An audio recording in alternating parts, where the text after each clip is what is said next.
On parle beaucoup du maintien à domicile des personnes âgées, mais je pense que c'est essentiel de comprendre pourquoi les gens ils veulent rester chez eux. Pourquoi on veut rester chez soi? Parce que chez soi, on fait ce qu'on veut, parce que chez soi, on a ses meubles, on connaît ses voisins, on a son animal de compagnie, on reçoit qui on veut quand on veut, on mange ce qu'on veut. Et clairement, aujourd'hui, c'est pour ces raisons-là que les gens ne veulent pas entrer en établissement. Ils savent ce qu'ils perdent dans le déménagement. Tout le challenge qu'ont les établissements, c'est de réussir à permettre à ces personnes de continuer à se sentir chez elles malgré le changement de domicile. Ce qu'on fait, c'est qu'on accompagne les établissements dans ce changement, à les rendre plus désirables, plus proches de ce que les gens attendent pour qu'ils puissent se sentir chez eux dans ces lieux-là. Le principal enjeu en ce qui concerne l'habitat des personnes âgées, qu'elles soient à domicile ou en institution, c'est d'abord de pouvoir adapter l'environnement, mais sans stigmatiser les personnes dans les difficultés qu'elles rencontrent. C'est-à-dire que bien sûr qu'il y a un besoin de soins qui est accru, mais c'est pas pour ça qu'on doit transformer les lieux en un hôpital. Il faut vraiment qu'on reste dans des codes très domestiques, comme à la maison, pour qu'elles puissent se l'approprier malgré l'avancée en âge. Pour donner un exemple concret en établissement, par exemple, ce qui sanitarise entre guillemets vraiment l'espace, c'est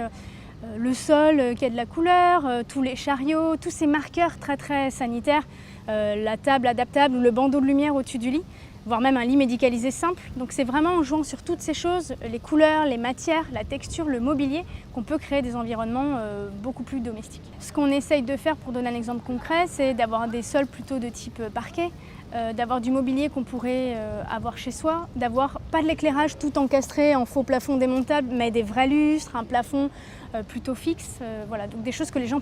pourraient mettre chez eux. Toutes les études qui ont été menées ces dernières années montrent que quand on est dans des environnements qui sont plus familiers, comme à la maison, on a vraiment des diminutions des troubles des comportements sur les personnes qui ont des troubles cognitifs, on a une amélioration de la qualité des relations avec les familles, et même pour les professionnels, ça a des impacts très positifs parce que ça les valorise, ça change un peu la façon de travailler et elles y trouvent beaucoup plus de sens. Il y a un risque, ou en tout cas il y a une tentation qui est assez grande de se dire faisons tout ça bien joli, mettons du parquet, des lumières, du beau mobilier, mais si ça continue à fonctionner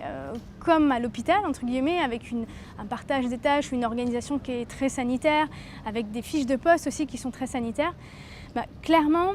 nous on pense qu'on n'atteint pas l'objectif, d'abord parce que ça ne va pas changer l'expérience de vie des personnes, ça va juste sans doute leur faire croire qu'elles seront bien ici,